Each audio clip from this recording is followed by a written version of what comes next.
You ever set a big goal for yourself? To exercise more, eat healthier, maybe learn a new skill, only to watch that motivation just fizzle out after a few weeks? It's a feeling we all know, and it is so frustrating. But what if I told you the problem isn't your willpower? What if the real secret to lasting change has less to do with self-control and everything to do with the systems you build around yourself? So in this explainer, we're going to build a whole new architecture for change. We'll kick things off with the willpower trap, then we'll pop the hood and see how habits actually work inside your brain. From there, we'll get practical and lay out a blueprint for building good habits, learn how to dismantle the bad ones, and finally, we'll shift our entire focus to designing systems that lead to long-term success. Most of us get stuck right at the very first step. We think that if we just try harder, we'll magically succeed. We treat changing our lives like it's a sprint, relying on some big burst of motivation to get us there. But, well, the science tells a completely different story about why our best intentions so often fall flat.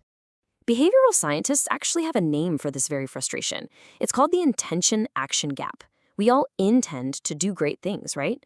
We want to exercise, but global studies show that a staggering 36 to 55% of us never actually manage to turn that intention into action. Now, that gap between what we want to do and what we actually do, it isn't a moral failing, it's a design problem. And the solution isn't more willpower, it's better architecture. This quote just completely flips the script on willpower. The psychologist Kentaro Fujita discovered that people with what we'd call incredible self-control, they aren't constantly fighting these epic internal battles. They're not superheroes with some superhuman discipline. Nope. Instead, they've just meticulously designed their lives so they don't have to use it. They've built better systems. Okay, so to build those better systems, we first have to understand the machinery we're working with. Let's take a look under the hood at how our brains form and run habits on autopilot, creating the very behaviors that end up defining our lives. Think of your brain as having two competing managers. First, you've got the conscious, deliberate manager who thinks everything through very carefully. This is your goal setter. And then you've got the automatic, super efficient manager who just gets things done based on past experience. This is your habit doer. And these two systems, they are constantly battling for control over your behavior. And this comparison just lays it all out perfectly. Your goal-directed system running in your prefrontal cortex is slow, it's energy intensive, it's for learning something brand new. But your habit system, which is in a more primitive part of the brain called the basal ganglia, is lightning fast and automatic. It runs on cues and past experiences. This is exactly why, when you're stressed or tired, you just revert to your old behaviors. Your energy-hungry goals system goes offline, and the efficient habit system grabs the wheel. Man, Samuel Johnson absolutely nailed this centuries ago. Every single time you repeat an action, you're forging another little link in a chain. At first, that chain is so light you don't even notice it's there. But over time, all those links create these powerful neurological shortcuts until the chain is just too strong to consciously break, and the behavior feels completely, totally automatic. So how does that chain get forged in the first place? Well, it all comes down to this really simple but incredibly powerful three-part loop. First, there's a trigger, a cue in your environment, like seeing your running shoes by the door. That trigger creates a craving, which is the motivational force. That craving leads to the routine, which is you putting on the shoes and going for a run. And finally, you get a reward, like that endorphin rush, which basically tells your brain, hey, let's remember this loop and do it again. Okay, so now that we get the mechanics, let's get practical. Let's move over to the blueprint and see how we can use this knowledge to consciously engineer better habits, one tiny choice at a time. This first one is the absolute foundation of any change. Seriously, if you're trying to build a new habit in a hostile environment, you're just choosing to fight a constant uphill battle. You're never going to build a reading habit if the book is hidden away in the attic. Your environment is this invisible hand that shapes your behavior, so design it wisely. Think of it like the broken windows theory. If you see disorder around you, it signals chaos and just promotes bad habits. Context is everything. This tactic, sometimes called habit stacking or piggybacking, is just incredibly effective.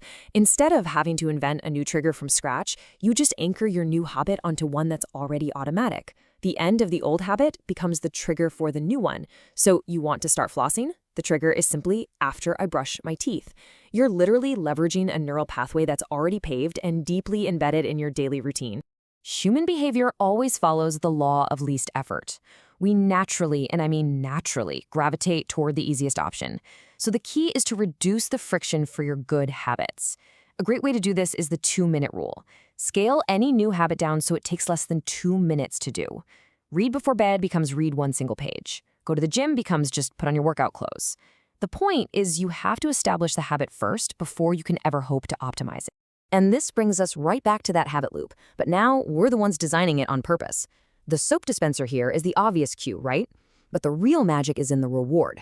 The reward has to be immediate, because neuroscience shows us that dopamine, the chemical that reinforces our habits, spikes in anticipation of a reward. The shorter that gap between the action and the reward, the more your brain craves doing it again. This is such a crucial point from the Stanford researcher B.J. Fogg. To make a habit stick, you have to link it to a positive emotion. Forget about gritting your teeth and pushing through. The moment you complete your new tiny habit, let's say you read that one page, celebrate. I know it sounds silly, but a simple fist pump or just saying done out loud creates an immediate internal reward that hacks your brain's reward system and tells it, hey, that felt good, let's do it again. Now, you might have heard of the two giants in this field. James Clear's Atomic Habits is often seen as this great collection of tactics for high performers, really focusing on identity and getting your reps in. On the other hand, B.J. Fogg's Tiny Habits offers this more unified method that's all about making things incredibly easy and celebrating the small wins. The strategies we're talking about in this explainer, they draw on the core evidence-based principles that unite both of these really powerful approaches. Of course, building good habits is only half the story. What about the ones we really want to get rid of? Well, the good news is we don't need a whole new playbook. We can just invert the laws of habit formation. We can just flip them on their head. And this just illustrates the core principle brilliantly. In this fascinating study, researchers gave moviegoers stale popcorn. The people who ate with their dominant hand just kept eating it out of habit, even though it tasted terrible. But when they were asked to use their non-dominant hand, they ate way less. Why? That simple act of switching hands added just enough friction to interrupt the mindless automatic routine. And that's the key right there. Breaking a habit isn't about fighting it head-on. It's about interrupting its flow. You have to force your brain to get off of autopilot and make the unconscious conscious again. You do that by adding a single point of friction, like a little wrench in the works that disrupts that smooth automatic process, just enough to give your conscious mind a chance to step in. So here's the framework. If building a good habit means making it obvious, attractive, easy, and satisfying, then breaking a bad one means doing the exact opposite. Make the cue invisible, hide the junk food. Make it unattractive, remind yourself of the costs. Make it difficult. If you scroll on your phone in bed, move the charger into another room. And finally, make it unsatisfying. Look, setbacks are going to happen. You're going to miss a workout or eat a cookie. It's fine. The key is to get back on track immediately. James Clear calls this the golden rule. Never miss twice. Missing once is an accident, but missing twice, that's the beginning of a new, unwanted habit. The goal isn't to be perfect. It's just to never let one mistake spiral into a second one.